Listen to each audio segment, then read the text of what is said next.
لوگ کہتے ہیں مسجد میں سیاست نہیں ہونی چاہیے، مولوی کو سیاست نہیں کرنی چاہیے. کیوں نہیں کرنی چاہیے؟ میرے امام سے بڑا مولوی کون ہے؟ مدینہ پاک سے بڑی مسجد کون ہے؟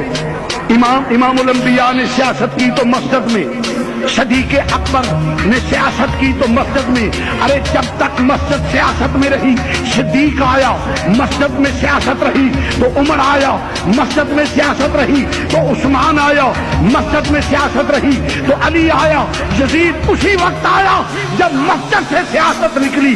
آج بھی سیاست مسجد میں ہوگی تو مسلمانوں کا وقار بلند ہوگا، اور اگر فسق کے بزدلوں کے ہاتھ میں ہوگی تو پھر کہیں فلسطین میں بیٹیوں کی عزتیں لٹیں گی، عراق میں عزتیں لٹیں گی، بے گناہ شہید ہوں گے.